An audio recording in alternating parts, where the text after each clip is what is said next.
Hi everyone. Today we have Yash. He's from Yale University and will be sharing his journey with the aspirant. Welcome to ConnectBud, Yash. How are you doing? Thank you, Babita. Thank you for having me. I'm doing very well. How are you? I'm good, and thanks for your time. And let's begin with your educational background. Tell us from where you did, your schooling, and currently you're studying at Yale. What subject are you studying? What's the major? If you can talk about Sure. So I'm a rising sophomore at Yale, which means I'm entering year two. that. Okay. I'm planning to major in economics and statistics. I Mm-hmm. have been high schooled in the British system, and I started my schooling in London and then Okay. subsequently completed it in Dubai. And Dubai is where I applied to the US universities from. So I've been a British curriculum high schooler, and now I'm in an American curriculum university. Okay. So is there a particular reason that you chose US University over others? Sure. So I, like every other aspirant, looked at a Mm. variety of geographies. I looked at Canada, I looked at the UK, and I looked at the US. And the two that I was primarily focusing on were the US and the UK. And Okay. what drew me more to the US Mm-hmm. was the liberal arts focus that most universities have there, as well Mm-hmm. as the sort of creative license and agency they give their students to explore across verticals. So the Okay. UK is a brilliant place for Mm-hmm. students who have a very good idea of what they want to do, and the Okay. UK can help you specialize in 3 years. But for Mm-hmm. somebody who wasn't sure exactly what they wanted to pursue, the US university gave me that agency and license. And there's a common metaphor that is used by a lot of recruiters and counselors about the Mm-hmm. UK and US university system, and that is that a UK university Mm-hmm. is like going to a restaurant and ordering from a menu, right? You Okay. can order one or two or three dishes, and if you like them, that's great. You'll have a very fulfilling meal. And if you don't, well, then you've got to come back the next day and order again. Okay. Whereas the US is like a buffet. So you have your plate and you can pick and choose exactly what it is you want from the buffet. And let us say you don't like what you've selected, you can always just try again and take a new plate. So that sort of agency was one reason. The other big reason I chose the US, Babita, was, as I told you before, I had already lived in London. And so for Mm-hmm. me, I thought of university as the next chapter of my life and a new adventure. And in staying with that philosophy, I wanted to explore a new place. And so Yale in the US was my ticket to not only exploring academically, but Mm-hmm. also immersing myself in new cultures, meeting new people.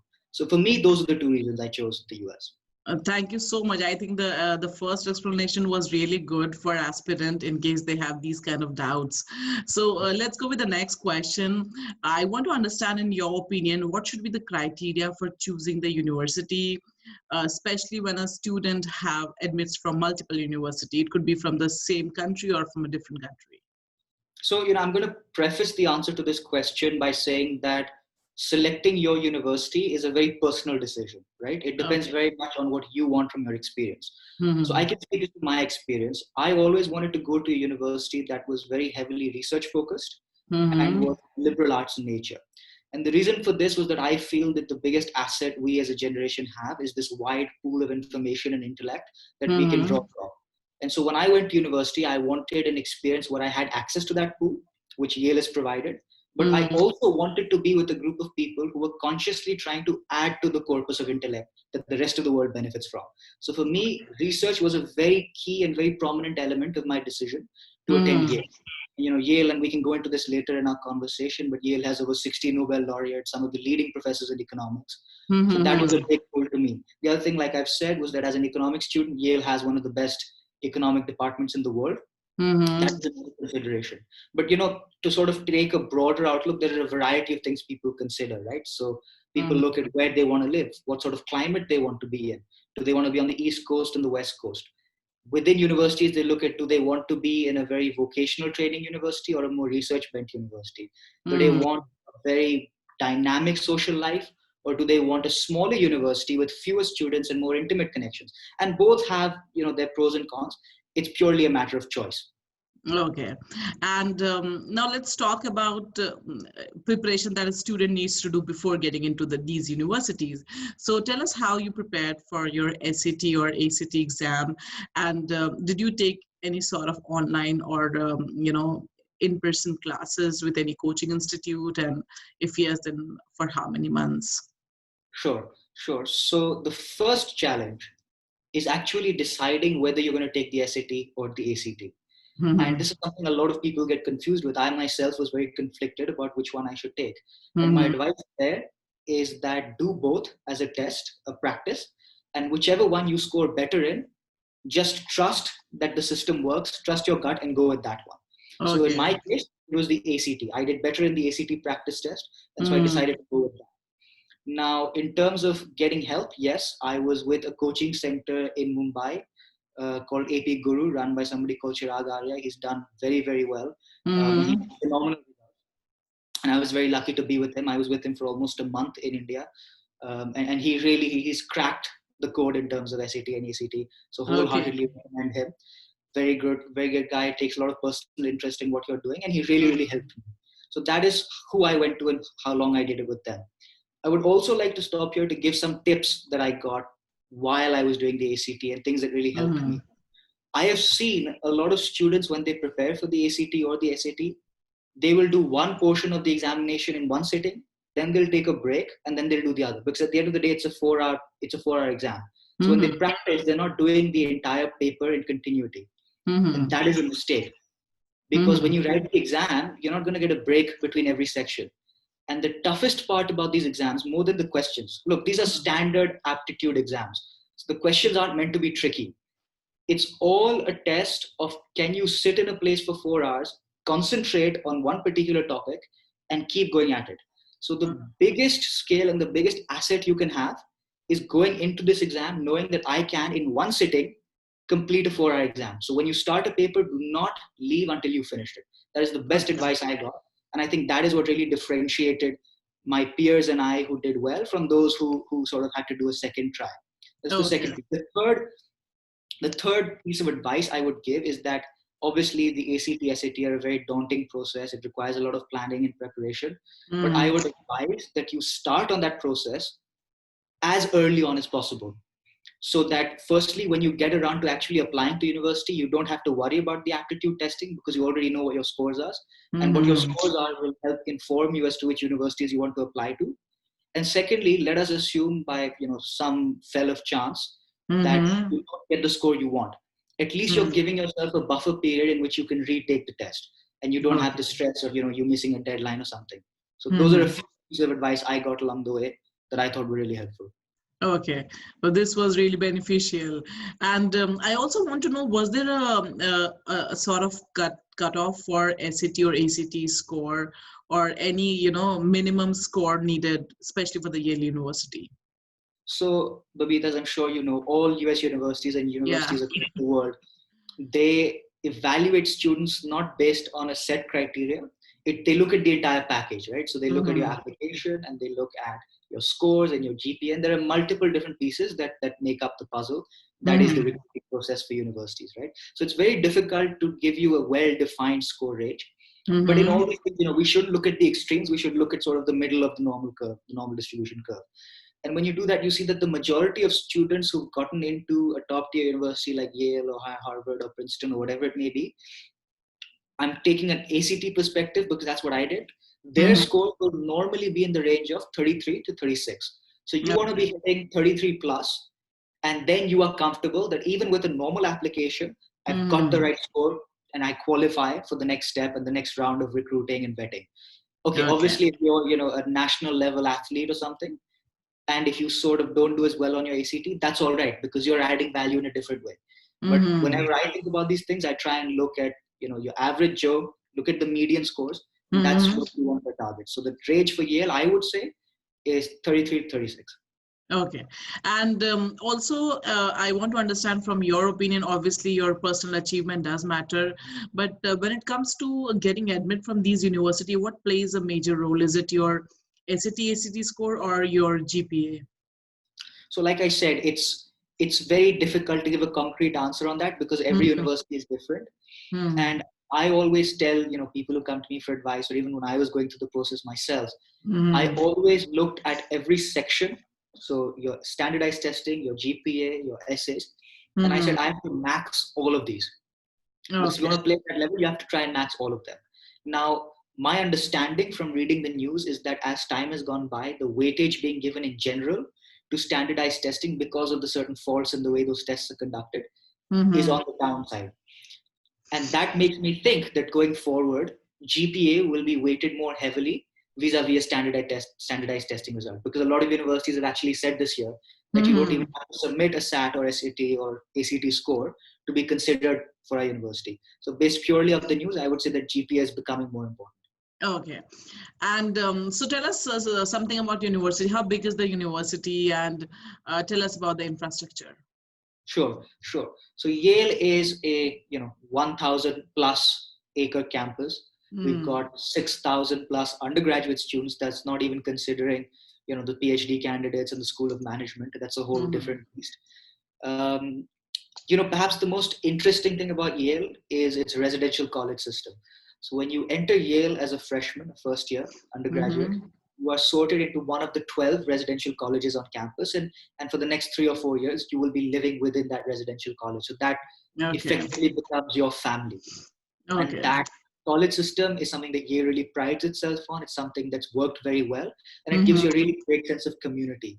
So that's the college system. But Yale has state-of-the-art facilities across the board. We had the Payne Whitney Gymnasium, which at one point in time was the largest gymnasium in the world. We Okay. have 15 plus libraries, the best labs in the world. One of Mm-hmm. the most famous libraries is the Beinecke Library, which is their old rare manuscript library. It Mm-hmm. holds books like the Gutenberg Bible, which is very famous, very old. So across the board, there is a variety of infrastructure, and there is something to cater to every sort of student on Yale's campus. And the best part is that if you feel there is something missing within that infrastructure, well, you Mm-hmm. have all of Yale's resources to build that and develop that infrastructure for yourself. So it's a place that's brimming with opportunity, and the Mm-hmm. only limitation a student can have is their own imagination. That's it. Okay. All right. And tell us about the other you did to speak about library and labs and gym. What all other recreational facilities and healthcare facilities are there inside university? Sure. So I'll start with the healthcare. Mm. Yale, as I'm sure most leading universities do, does not only focus on a student's physical health, but they also care a lot about your mental health. Because university, whilst it's an extremely exciting period of a person's life, there are also a variety of stresses and pressures that come with that. And Yale Mm-hmm. wants to make sure that its students are best equipped to be able to fight off not only any physical illnesses, but also the mental stress that comes with the experience. So Yale Okay. has Yale Health, which is Mm-hmm. our locally on-campus based hospital. Phenomenal. They have very good reaction times. You can call them on a 24/7 hotline and they will have an ambulance to pick you up. uh, Mm-hmm. it's state of the art in that sense. There's a lot of counseling that goes on, mental health workshops, wellness workshops, every Mm-hmm. week. So Yale has definitely invested a lot in this, and I've luckily not had too many experiences with the hospital, but Okay. the few that I've had and the few that I've heard of have all been very Mm-hmm. positive. So rest Okay. assured that if you go to Yale, you're in very good hands. All right. Moving to the second part of your question, which is about general recreation. So every residential college has its own gymnasium, has its own buttery. Now, buttery is a Yale specific ideology, which is a student run kitchen in the basement of the college. So you Okay. can go down, after midnight and get a hot, greasy snack if you're in the middle of a problem set or a homework, or you've got a meeting or a call that's going to be at 2 Mm-hmm. p.m. in the morning. There is always food available for you. It's not always the most healthy stuff, but it's exactly what students crave. So that's perfect. And there are a Okay. lot of recreational facilities like a gym in every basement of the college, pool tables, ping pong tables. The one that I'm in, Jonathan Edwards, that's my college. We have an art gallery in our basement as well. So there is a variety of stuff for people to do and stay involved with on a daily basis in their college. Okay. These are, really awesome. Let's talk about career services and Sure. career center. How good are they, and how do they support their students? So Yale has, again, a very successful career center because they understand that a lot of their student body is aspiring for top tier jobs in top tier industries, and they want to make sure that they can cater to those needs. And so Mm-hmm. we have a very strong career office. They provide a variety of services, from things as simple as sort of helping you build your resume. So teaching students what should be on the resume, what should not be on the resume, how to format it for different industries, because different industries have different criteria for how they want a resume to be laid out, Mm-hmm. all the way to hosting member-specific networking events with different investment banks, consulting firms, research organizations, think tanks, etc. So Mm-hmm. there is a variety of opportunity, not only in helping students prepare, but also in giving them that real world, real life exposure to Yale's networks of investment professionals, financial professionals, consulting professionals, etc., to increase your chances of employability as much as possible. So they've done an absolutely great job so far, and that is in part why schools like Yale have such great exits in terms of their students, and why we have people working as Supreme Court judges and in the White House and at top bulge bracket banks, because the career services are so well developed and established. Okay. And is Yale popular for any program or sports activity as such? Sure. So Yale has a very strong economics department. We've got some of the best economists in the world with us. We've got Bob Schiller, who is a Mm-hmm. Nobel laureate. We've got Professor Nordhaus, who just won the economics Nobel Prize Mm-hmm. 2 years ago, a year ago. So we've definitely got cutting edge professors who are at the cusp of where research has reached. So the economics department is a piece de resistance for the Yale University. In terms of sports, well, we're part of the Ivy League, which is a sports league. So we Mm-hmm. play all the sports you can think of, from rowing to track and field to soccer to football to baseball. I mean, you name it, we played. And what perhaps one of the most famous games that happens annually is the Harvard Yale football game. Every Mm-hmm. year, Harvard comes to us or we go to them. That's a big social experience and event for the entire two universities to come together and sort of enjoy and celebrate sport and football. And also, there's a little bit of a competitive edge to it because everybody wants to win. And as a Yaley, I'm proud to say that this year Yale won that match. So we're very Okay. proud as Bulldogs. Okay. So as a aspirant, I'm very sure they just want to know how is the environment inside the campus in general. I mean, I a lot of time we have heard from students who are not from Ivy League how things are there. But I want to, I want you to tell to our viewers how is the general environment? Is it like very serious or people are fun loving? So how in overall, if you can talk about it. So, Babita, the first thing the Yale leadership and administration tell us when we go and meet them for the first time is Mm-hmm. that the institution is just the sum of the people who make it up. So the better the people and the more dynamic they are, the more dynamic the institution is. But if I had to sort of categorize a few of the key traits that people associate with Yale students, it would be Mm-hmm. things like friendly. Everybody's willing to help anybody else. I mean, you meet people on the streets all the time as you're going from class to class, and you'll stop and they'll want to have a conversation with you. They'll want to know what you've been up to, what you're working on. It's a Mm-hmm. place where ideas are shared freely. People come up with crazy, wacky ideas, and you want wacky ideas because it Yeah. was those sort of crazy ideas that developed Facebook and Apple Mm-hmm. and Microsoft. So you want to be an incubator for these sort of ideas. My own startup idea was actually, its genesis was just as a discussion with some friends about some of the problems that we faced. So Mm-hmm. it's a place that is safe for people to discuss their ideas and their opinions without feeling judged or being afraid that somebody will take credit for it.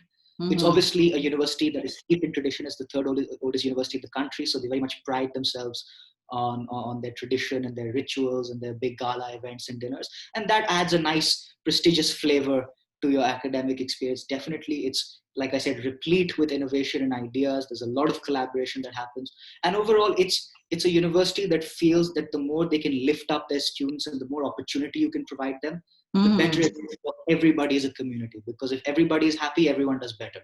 And if you've got a few unhappy people, they'll drag down the average. Yeah. So net, it's a collaborative, friendly, uplifting, and intellectually challenging environment. Okay, that's a very good explanation.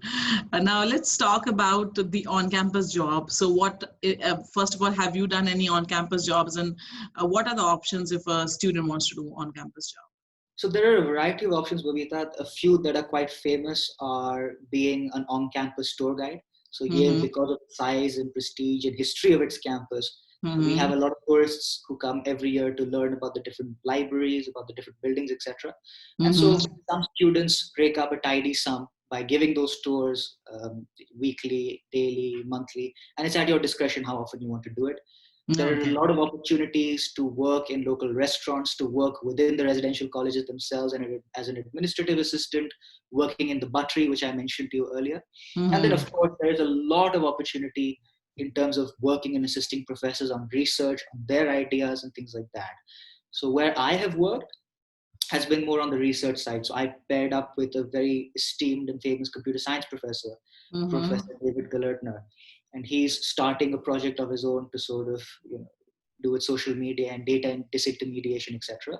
And I was lucky enough to be chosen by him to work with him on that. So we did a lot of thought leadership and ideation. So what I'm trying to say is whether you want a comfortable, easy job that gives you a little bit of extra pocket money, or you want something that is more challenging and academically focused, Mm-hmm. everything is provided for you. And like I said, your only limitation is your imagination. Yeah, that's where I was coming to, like how easy is for an undergrad student to get into jobs like TNR since you have done it, because a lot of university doesn't give this privilege to undergrad student, as these are basically the jobs for graduate or PhD student.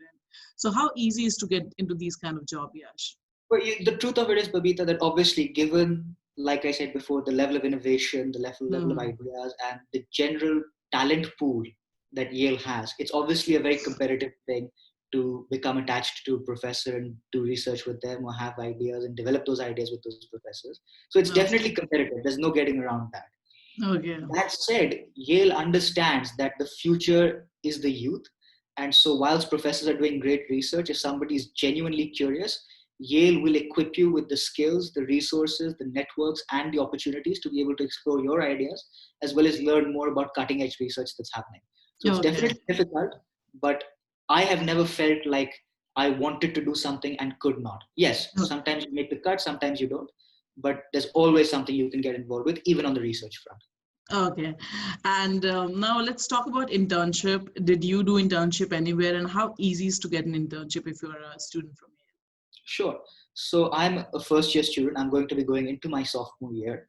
here? Mm-hmm. And so I chose to do an internship back home, which is in Dubai. Mm-hmm. I have just completed my internship actually with an Indian firm. So I was based in Dubai, but I did my internship with an Indian firm in Bombay called Mm-hmm. Avan Capital, headed by Mrs. Anjali Bansal. Mm-hmm. Absolutely phenomenal experience. A lot of great opportunities with them. The projects I worked on were various and very interesting. So I did a small project, did some groundwork for the Asian Development Bank on MSME Mm-hmm. internationalization. I worked on projects for the Niti Aayog and the Quality Council of India on MSME digitalization, because Mm-hmm. Avana Capital again is at the forefront of what's happening uh, in the Indian space and scope in terms of MSMEs and digital infrastructure and thought leadership. And so it Mm-hmm. was great exposure in terms of getting involved with that. The fact, Babita, is that going to any great university, whether it be in Australia or the UK or the US or Mm-hmm. Canada, it it provides you with a sense of quality assurance. So to say that you are a Yeah. Harvard, Princeton, Yale, Stanford graduate, in Mm-hmm. and of itself shows that you have been vetted by some of the most elite and selective institutions in the world, and that Mm-hmm. they have prepared you not only to enter the job market, but to add value in whatever you do. And this is Okay. an area where I would also like to say that I think a liberal arts education helps very much, because Okay. I can apply for an engineering job without necessarily being an engineer if the organization, the employer knows that I'm a liberal arts student, because liberal arts is all about challenging thoughts and ideas Mm-hmm. and thinking about things in a new and unique perspective. And that is what the true value add is. And that's what Yale students' unique selling point is, that they may not know the nitty gritty of what you're doing yet, but our minds have been trained in such a way that we can pick up those skills very fast and Mm-hmm. offer a new perspective. Okay. So from the people I've seen and myself, I do not foresee any huge hurdles in finding some sort of reasonable employment and exciting employment, both in the Mm-hmm. future and at present. Okay, that's nice. And now let's talk about, a lot of time university has some sort of restriction for international student when it comes to becoming eligible for internship. Does Yale have such restrictions on students? So, these restrictions are imposed at a government legislature level in terms of Mm-hmm. what they want international students to be able to do and not. And whatever those frameworks are that are provided by the government, Yale University and its international office work as hard as they can to ensure that international students are given as much flexibility and as much opportunity while still remaining within the realms of the frameworks that have been provided by the legislature. So, for example, when you go to university as an international student, in terms of employment, you have something called your OPT. Yeah. And your OPT basically says that you can work, or you have a certain amount of time to stay in the USA and find employment, to be in employment, Mm-hmm. before you have to apply for a secondary visa, or your company has to sponsor you. And so Mm-hmm. Yale works very hard to try and make sure that all of its students get employment in companies that are open to the idea of OPT and have good history in terms of sponsoring visas themselves. And there are also certain caveats, right? So Yale, when they realized this was happening, Mm-hmm. especially in the scheme, they changed their economics course from a liberal arts course to a STEM course. And that's obviously meant that it's a lot more Yeah. quantitative, mathematically focused.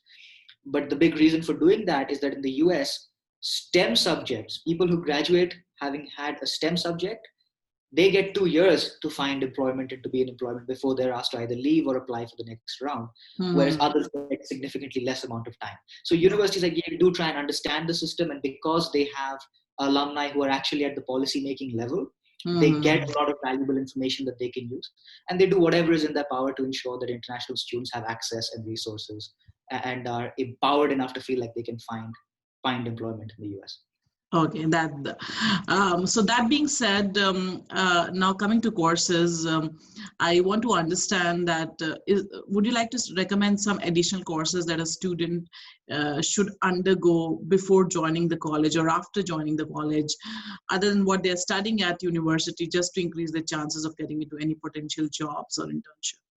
So it very much depends on the sort of industries you'd want to go into, Hmm. because obviously those skills are different. And I think Yale, because of its liberal arts focus again, does a good job of giving you a very wholesome academic experience. Now, Hmm.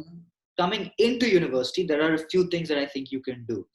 The first is, and I'll also give you the strategy for how to go about figuring out what you should do, because it may vary from university to university. Hmm.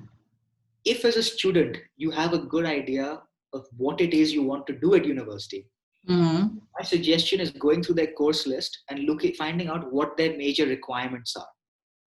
And then there's a second step. So you find out what their major requirements are, and then you look at what the prerequisite classes for those requirements are. So I'll give you Okay. my own example. So at Yale, requirements for the economics degree are to do introductory economics and then intermediate economics. That's separated into macro and micro. Mm-hmm. I looked ahead of time and found out that, okay, introductory economics also has to be done as part of the requirement. And then Okay. I realized, because I was an A-level economics student and I'd done an AP in macroeconomics, I was able to actually get credit for one of those classes, and I didn't have to take them there. So I freed up one slot where I could take Mm-hmm. a different class that would add more value to my personal pool of knowledge and intellect and my own learning. So the advice there is that look through the course schedule, figure out what are the prerequisites, and do that. That's the first thing. Generally, and this is something that I try to live my life by, the biggest skill a person can have is good quantitative skills. And that's not only because the world is becoming more data driven and quantitative, but also Mm-hmm. because mathematics and learning mathematics in and of itself stretches the way you think, right? So I think it was Albert Einstein who said that mathematics is the poetry of logical ideas. So Mm-hmm. being able to understand logical ideas, rationalize them, and have good chains of reasoning and thought, it's a mindset and it's a process that a mind Mm-hmm. undergoes. So the quicker you start with that, not only will you get the most out of your university experience, but it also helps your employability later on. So quantitative skills is definitely something that I encourage everybody else to do, as well as something I try and do as much as I can Mm-hmm. myself. All right. And now coming to staying on campus or off campus, I want to know if in when you were in Yale, did you stayed on campus or off campus? And if you were on campus, then how was I know that you stayed in on campus, as you were talking about, the jobs Yep. wherein. How is the dorm life, if you can talk a little about that? Sure, sure. So Yale has a very interesting system. So as I mentioned, they've got their residential colleges, but Mm-hmm. they want the entire first year community, the freshman community, to feel very Mm-hmm. assimilated and mingle as much as they can, which cannot happen if you're all distributed across residential colleges. So what Yale has is a campus inside its campus called Old Campus. Okay. And Old Campus is a complex where all first year students, irrespective of which college they are in, stay together. And there are about, Okay. 10, 15 buildings, and depending on which college you're in, you will be assigned a certain building. And that way Mm. you get to interact with people who are going through the same process you are of figuring out who they want to be at university, learn about different ideas, etc. So Mm-hmm. that is my first year housing. So I lived on old campus. Now, going forward into your second year, you then move to your residential college and you start interacting more with your residential college community. So you build two different communities, which is one of the assets that Yale gives every student. Okay. Now, third and fourth year is where it gets interesting. You have a few options. Mm. The first is to continue living in your residential college. The second is to get off-campus accommodation. So a lot of people, they've made a strong friend group by then, and they want to live off campus and they want to stay with their friends from across colleges, and that's totally accepted, encouraged, etc. And then the third option is to actually live, if you are part of Greek life at Yale, which Yale Mm-hmm. does have, then you have the option of actually living within your fraternity or sorority house. Okay. So I'm a member of a fraternity, so I have an option after 2 years to live Mm-hmm. within the fraternity house, should I so desire. Talking a bit about the facilities when you are in a dorm room, etc. You know, Mm. the Yale system is based on suites, so you'll have 3 or 4 rooms in a common area where people can mingle. And again, it's all about trying to have as much overlap with different people as you can, because that's how you're going to build friendships. So in Mm-hmm. terms of the suite structure, everyone loves it. Everyone's a big fan of it. It helps build friend groups. It helps host parties and social events, which is, you know, instrumental to the social fabric that Yale is trying to create. Yale Mm-hmm. has a very good dining system, at least in my opinion. I love the food they have. Okay. You got some of the best chefs from around the world, and it's different cuisines every day. Sometimes you're eating Indian food, sometimes it's Chinese, continental, Mm. Mexican, and they try and keep it fresh. And the other very nice thing that Yale does, and I think this is across colleges, I can certainly say it is for my college, Jonathan Edwards, is if you have any medical requirement or dietary requirement. So I have friends who are vegan or who have celiac disease, for example, and can't eat gluten or dairy or whatever it may be. You Mm-hmm. can actually notify the chef and the college that, listen, I have X, Y, and Z dietary requirements. And they Mm-hmm. will make sure that you sit down with a diet planner when you enter Yale and you chart out exactly what your meal is going to be every day Mm-hmm. and what courses you're going to have and what your personal menu is going to be. So that Okay. is the level of interest they take in their students. And that is why Yale is such an interesting place to be. And that's why people love the housing accommodation and dormitory life so much, because Okay. they take real personal interest in it. That's awesome. And now coming to professor, do you have any professor who is your favorite, and also the reason why he or she's your favorite? And other than that, any other professor that you want to talk about who might be really famous among students because of his teaching style or because of his contribution in his field? Sure. So, at a place like Yale, all the professors are extremely warm, encouraging, collaborative. Mm, But if I had to pick my favorite, I would like to actually talk about two professors who have been real mentors to me, not just from an academic standpoint, but also from a life standpoint. mm, First of them is Dr. Rakesh Mohan. He was with the Jackson Institute of Global Affairs. He was Deputy Governor at the Reserve Bank of India. He's just mm, finished his term at Yale. And with him, I got to learn a lot more about the Indian economy. I wrote some articles under his guidance on the NPA crisis in India and, on the economic opportunities for India in a post-COVID paradigm. So mm, he has been a mentor to me in sort of teaching me about how to write academic literature, about how to view an economy through multiple different lenses and identify the opportunities as well as sort of what are the risk areas for any university. And so he's sharpened my mind in the way I think about things now. And he's mm, become a mentor, sort of also in helping me sort of culturally assimilate into the US. mm, The other professor who has had a huge impact and continues to, he stayed on at Yale, is a very famous professor called Professor David Galertner. He's in the mm, computer science department. I mean, you can read all about him. He's published many books. He was a survivor of an attack by the Unabomber, which is something we're all very proud of, and very grateful that he survived that attack. And with him, I'm working in his startup. I was, at least back when I was on campus. And mm, he is a professor with whom I've done a lot of work on social networks, on data pricing and disintermediation of data through the blockchain technology. And so mm, that again has been a lot of thought leadership. And he has really instilled in me the value of a liberal arts education, what it means to have a good education in the 21st century. So he always encouraged me that, okay, you're an economics student, that's great, but there is so much more to life and there is so much more to learning and there is so much more value you can add if you branch out early. And so that was a very important notion. And I was very grateful that I found him as a mentor, somebody who instilled that notion in me at a very early age. And the way I met him is actually, I took a class of his. He does a semester-wise seminar called Computer Okay. Science and the Modern Intellectual Agenda. And this is sort of a triage of philosophy, science, and computer science. And it's at the intersection of these three spaces. And what we talk about is, will we as humanity ever reach a phase in which we can program a human mind onto a robot or a software? So it's a lot of philosophical questions, and I was really excited by the sort of thought leadership he provided on that. And he is a leading expert on this. He's a titan when it comes to computer science and this sort of ideation in terms of, are you a computationalist, are you a non-computationalist? So just to hear a titan in the industry speak about this, but also have the opportunity to talk back, argue back freely. If you disagree on something, he encourages you to talk about it. Was an experience I'll never forget. Okay. So other than these two, I know Yale must have a lot of prestigious and well-known I mean, professors. if we were to do a talk on all of Yale's prestigious professors, we'd have to add in another 45 minutes for it. I can speak for the economics department, as I told you. Dr. Bob Schiller, very famous for the Schiller Index, whereas cyclically annualized price indexes and things like that. He's done a lot of work in financial markets. Professor Douglas Nordhaus, who has revolutionized the way we think about, global warming and its economic impacts. There's just so much to talk about that I couldn't possibly do justice to all the professors. All right. Now let's talk about student association and club. So if I know for sure there must be a lot of student association club, but do you have a number as such that these are the number of student clubs? And also tell us about your favorite clubs that you have participated most. Sure, definitely. So Yale, as I'm sure you've already guessed, has a myriad of different clubs. I think the official number is they've got 500 plus. Okay. Which for a class size of about 5,000 to 6,000, you can understand how that ratio is quite impressive.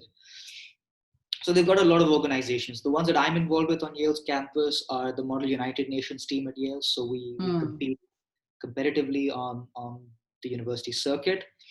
I'm part of the Yale Undergraduate Diversified Investments Group. We are the largest finance group on Yale's campus, and we are the only group that has a private equity investment banking focus. And through that, we do a lot of networking, etc. And I just joined the board of the Yale Undergraduate Diversified Investments Group this summer. So that's going to be a very interesting new chapter for me to take a look at.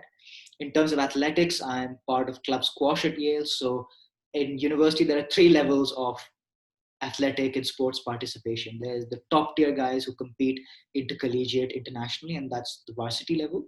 Then you have people who have a certain level of talent but want to play recreationally. They also compete. That is club level. So I play club squash. And then there are people who want to play within their own colleges themselves. So students in university who want to have a match with each other. And that's the intramural level. And that anybody can play, and we encourage as many people to come as possible. So depending on the amount of athletic prowess you have, but also the amount of time you want to devote to it, there's something for everybody on that front. As I mentioned previously, I'm also part of a fraternity on Yale's campus, Sig Ep, Sigma Phi Epsilon. And that comes with its own adventures and initiatives. They've got a gentleman development program. They've got a lot of social events throughout the year, from music to barbecues and things like that. The other big area of focus for Yale has always been its music. So we've got a lot of a cappella groups. We've got the Whiffenpoofs, which are world famous, and they play it at the top operas and the top theaters across the world with the top choir conductors. So in whatever sphere it is, be it pre-professional, be it research, be it music, be it sports, 500 is a number that speaks for itself. Yeah. And other than being a part of these clubs and association, what all students generally do for entertainment purpose? Sure. Yeah, there are a lot of things. The other thing, sorry, Babita, I'd like to add about student organizations, which I've just remembered. Yale also has a lot of cultural groups on campus. So they have a large international population, people come from India, the Middle East, Africa, the UK, etc. And it's always nice to meet people who've gone through a similar journey to you, both in terms of guidance, but also so that you feel like a small part of home is with you no matter where you go. So for example, last year I was on the board of the South Asian Society at Yale. and they host large South Asian parties. They host cultural evenings. We hosted the first ever South Asian Mushaira, which is a Okay. poetry night for Yale Mm-hmm. that's never been done before. So there's a variety of stuff that goes on in the cultural field as well. You asked then, what do you do just socially for fun? Yeah. Well, we are very lucky because New Haven, although it's a very small, quaint college community town, it is Mm-hmm. replete with restaurants from across the world and very, very high quality, very famous restaurants. So every weekend you will see a lot of Yale students going to a variety of restaurants, Italian, Chinese, continental, whatever it may be. There's a big culture of going out for coffee and ice cream. That's a big deal. Socially, like I said, the fraternities are where the majority of parties happen, and everybody is welcome. It's not at all a discriminatory environment. It's open to all. Everybody is welcome, and we encourage as many people to join the fun as possible. Mm-hmm. Yale itself will host annual dinners and galas. So we just celebrated this year 50 years of women at Yale, and so there was a Okay. big marquee event that happened on the lawns, a huge gala.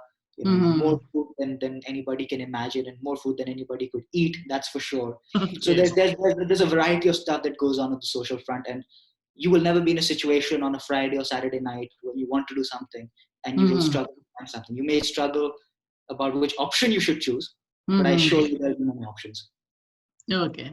And now let's talk about the general routine that a student in your program has to live with. So, in terms of, tell us the number of hours a student has to spend in a week attending to lectures, doing homework, assignment, project, and all the stuff.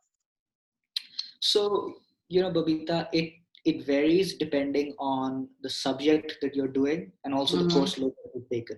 But again, I'm going to talk about the average and I'll talk from my personal experiences. If you take between 5 or 4 courses a semester, weekly you are looking at about perhaps 10 to 12 hours of lectures.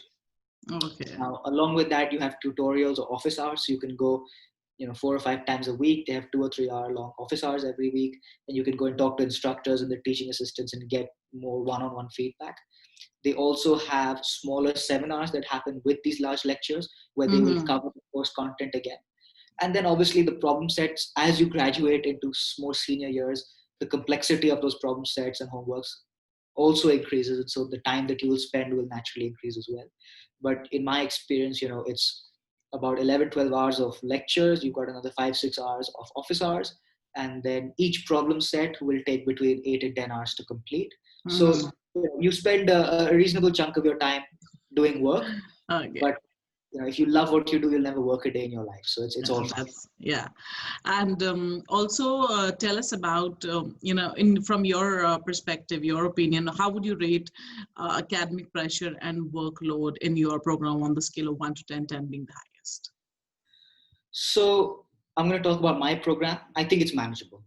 I think Okay. if, like I said before, if you are truly passionate about what you're doing and as somebody who's genuinely passionate about economics, if you sit through the Mm-hmm. lectures not as lectures but as somebody revealing to you the way the world actually works, it Mm-hmm. becomes a lot of fun. So for me, listening to my lectures is like watching a TED talk, and you Okay. can never get bored of watching a TED talk. There Mm-hmm. are days, full disclosure, there are days where the homeworks are extra difficult, or the weather isn't great, and you just feel like everything's going wrong for you. But that is a Mm-hmm. part and parcel of life, and you Yeah. you just come out and you say, okay, on average, it's a great feeling to be here. It's not easy, Babita. I mean, the way you create students and refine students and develop students who are going to change the world is not by letting it be very easy. I mean, only under immense heat and pressure Mm-hmm. you really create the best diamonds, right? And Yale is all about Yeah. creating the diamonds. So of course, it's long hours, it's challenges at time, but Mm-hmm. ask yourself, would you want to go to a place where there weren't any challenges and it was too easy to be true? Yeah. All right. Now let's talk about the course structure. Tell us the course structure in your program. Is there anything you really like or dislike about it? So the way most degrees or verticals work in terms of economics, statistics, computer science, etc., is Mm-hmm. they will have a requirement on the number of credits you have to take in their subject, and that varies from concentration to concentration. And then they will also have certain courses that you must take. So in the economics department, you have to take introductory economics, intermediate economics. You have to take econometrics because the mathematical element of economics is becoming increasingly important as more and more economists are becoming empirical economists, which means they're working with data. So there's a strong focus on data analytics, coding, econometrics, etc. And then there will be some courses within your stream called electives, where you will have a selection of, let's say, 150 different courses, and you select 4 or 5 that most suit your interest. And that is sort of where you will see people starting to specialize. Somebody who wants to go into policy and research may take 4 development economics classes. Somebody who wants to hit Wall Street at some point will take financial markets, sales and trading, accounts, etc. So that's one of the defining features of Yale, is that there's a large variety of electives you can take. Most courses, at the end of them in your senior year, you will be asked to write a senior thesis or a senior research project. So that again sort of takes you out of the classroom environment and more prepares you for a postgraduate PhD frame of mind. You're going to be doing research and looking through your data on yourself and coming up with your own hypotheses. So that's how that works. Yale also gives you the option to double major, so you can do 2 majors if you want, like economics and mathematics, for example. And generally, the way Yale works is, to graduate, you have to take 36 credits, and X number of those credits will just happen to be from the concentration you've decided to take. So you could graduate from Yale College, but then to graduate with a degree from Yale College, you have to take X number of credits in a particular stream. But Yale has another condition. Because it's a liberal arts college, they also expect you to take a certain number of those 36 credits as a language. A certain number of them have to be writing credits, and a certain number of them have to be quantitative credits. So if I've taken economics, most of my writing and quantitative credits have been taken care of through the concentration that I'm doing, because economics is very research and STEM heavy. However, my language credit was not taken care of. So the remaining 30 out of the remaining credits that I have for my 36, I will have to take 1 or 2 language classes as well. So for example, I chose to take Hindi. A lot of my friends learn Mandarin, for example. And again, there are thousands and thousands of courses that you can choose from. So it's a great balance between giving you the structure so that you stay on the road you have to, but also giving you the academic freedom to explore and stop and pivot should you want to. Okay. Now let's talk about your future plan. Where do you see yourself in next 5-6 years, and how is University Career Center or career counselors going to help you achieve that? Sure. Well, I mean, Babita, in a time like this with COVID, I'll be very grateful if I'm not in my house in 5 years. Let's put it that way. I'll be very grateful to be back on campus soon. I think everybody goes into university with an idea of what they want to do. For me, that idea was investment banking. But I am very cognizant of the fact that as I experience new and different things, those ideas and those ambitions may change, and I may find a different calling. So I just like to put that out there first. But let us assume that you are clear on what you want to do. The question was, how does the career office help you? And I've already touched on that previously in our conversation. They will help you build your resumes. They will get you interviews at top tier organizations within your field. And we have people, we can talk about this more. We have people from Yale who go to the top private equity firms like KKR and General Atlantic. We have people who go to the top quant trading firms, Citadel, D, Shaw, investment bankers at Morgan Stanley, Goldman Sachs, JP Morgan, consultants, people go to the big 4, they go work for Google, Microsoft. So we've got people going to a variety of different organizations across the spectrum. And we have people going to research and policy as well. And so Yale's career office is about setting you up for that, but always prodding you to make sure that you haven't got blinders on. So a large part of what they do is not only preparing you for your chosen field, but ensuring that you take full access to the exposure they are giving you in terms of the various opportunities that await you as a Yale graduate. Okay, so my question was, the next question was, in terms of companies who hire, which you've already answered. So now I want you to talk about one mistake that you personally would have made as a student, or your friends would have made, which you want the aspirants to totally avoid in case they want admission in Yale or in any other good prestigious university. So, Babita, I think when talking about application to university, I try to steer clear of the notion of mistakes. And there's a very important reason for this. Because what I tell everybody is that if you do not get into a certain university, that is not your failure. That is simply a mismatch in your personality with that university's personality. I mean, tell me, why is it that some people will apply to 10 top universities, get into 7 of them and not get into 3, for example? right? It's clearly not a failure or a success of that person. It's all about match. So although in the short term it can seem scary and it can seem very overwhelming and you want to do things by the book, if you, the only failure a person can have is not be true to themselves when they actually apply. Because you Yeah. may get into a top tier university by fudging the numbers or making yourself out to be something you're not, but I Mm-hmm. guarantee you that for the next 4 years you will regret that mistake. But Okay. when you apply, be Mm-hmm. fearless, be confident, know your worth, and tell them who you truly are. Because if you are applying to that university, not only is it for them to look at you and evaluate you, but also for you to ask yourself, listen, who am I? And is this the right fit for me? So Yale was the right fit for me. It may not be the right fit for somebody else. And there's nothing wrong with that. And that's part of the process. So in a process of self-discovery, the only mistake can be not going through that process and not going through it honestly. But apart from that, I'm very happy with what I've seen, and I was very pleased with the way I did my process. Okay. And other than this, do you have any general advice for a student? It could be related to, staying on campus or choosing subject or anything else. Yeah, definitely. I think as you go along the process, there are a lot of things you realize, and I'd like to break it up in terms of what I suggest people should do before they go to university, and Mm-hmm. then once at university, what are some of the things I've learned over time. Okay. Before university, like I said, the most important thing is to be honest to yourself in terms of the self-discovery process you go through. The other very important thing to remember, and this is more of an operational piece of advice, Mm-hmm. ideas come to people at the weirdest times, and that's what makes ideas wonderful.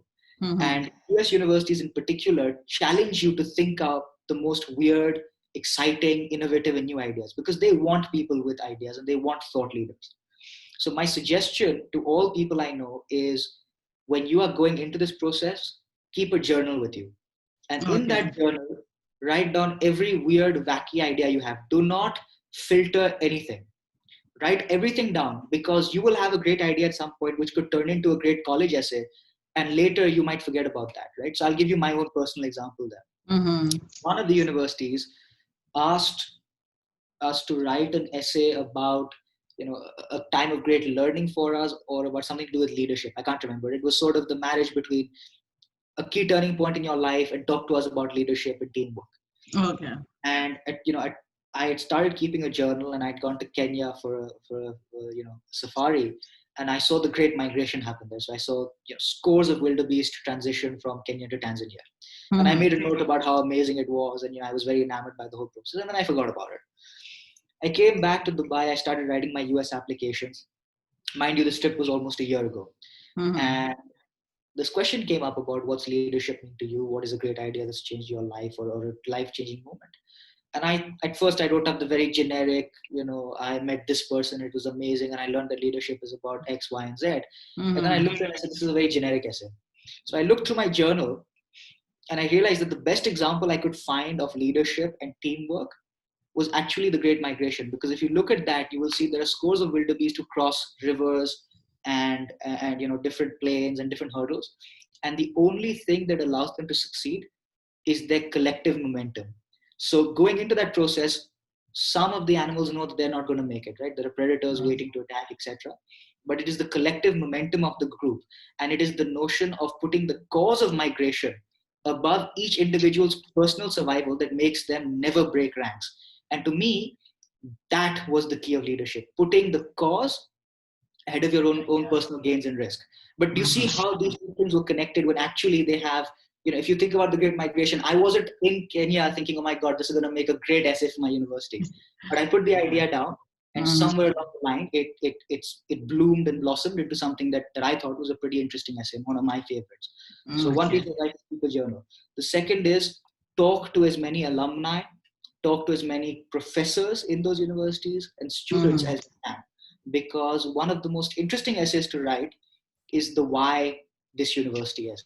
That's interesting for two reasons. Firstly, because it shows how much you know about the university, but also Mm-hmm. by doing your research, through writing that essay, you will actually understand whether you even want to apply and want to go there. Because through Okay. doing the research and applying and writing it out, you are documenting exactly what you think of that university, and you are consciously asking yourself the question, why do I want to go here? And if you can't Mm-hmm. think of an answer, that is the first signal to you, okay, maybe this isn't the place to be for me. So those are some of the pieces of advice I would give I would give people who are applying to university. So be honest to yourself, write down ideas as and when they come to you, be very cognizant of what it is you actually want from your experience. And of course, get as many mentors to help you as you can. But at the end of the day, remember that this essay is not a reflection of your mentors, it is a reflection of you. Be So original. Yeah, just. be original and take advice from as many people as you want. But Mm, at the end of the day, ensure that you are choosing to make amendments at your discretion and not under the pressure of a counselor or a parent or a teacher, whoever it may be. Because everyone's a well-wisher, but nobody knows you better than you know you. So that's sort of what you learn going into university. Now once you're at university, what happens? It's dynamic, it's exciting, it's overwhelming. There are a mm, lot of opportunities, and what I have seen happen time and time again is people front load. They okay. take on everything in the first 2 weeks. And the biggest piece of advice you will get when you go to university is that it is not a 2 week course, it is a 4 year course. So you do not have to accomplish everything and try and graduate in 6 weeks. Mm, Because if it was possible, then everybody would do it anyways. There's a reason it takes 4 years, and it's a reason that course has been structured in a certain way, and the experience mm, is structured in a certain way. So don't front load. Don't feel pressure to do things because other people are doing them. Explore. It's a time to explore, and realize, and this is especially important in terms of extracurricular opportunities, that just because you missed the boat this year on a particular group that you wanted to be a part of, or a particular idea that you wanted to explore, remember, there's always next semester and there's always next year. And at that point, you will be better prepared to apply, and you will know which ones you actually want to be a part of. So that's the second key piece of advice. And then something I thought was very impactful to me, and this again, one of my professors told me when I'd gone, I got very close to him, and he told me, he said, "Listen, Yash, there are a few ways to get ahead in the world. mm, First, be smarter or cheat, and we don't cheat at Yale." And what okay. he meant by that was that there are two types of opportunities in the world. There are the opportunities that you win, and there are the opportunities that you create. And what happens when you go into a very competitive base, a lot of people get into the competitive mode. They see something and they all want to compete for that. Mm, At that point, I would encourage every student to stop and remember that they have another avenue. If you are competing, why you are creating? So mm, that's how I got into the world of startups and business and entrepreneurship, because I realized I can compete for clubs, and mind you should, because it's thrilling. The competition brings out the best in people, adrenaline, you really understand what sort of a person you are. But there are so many ideas that are unexplored.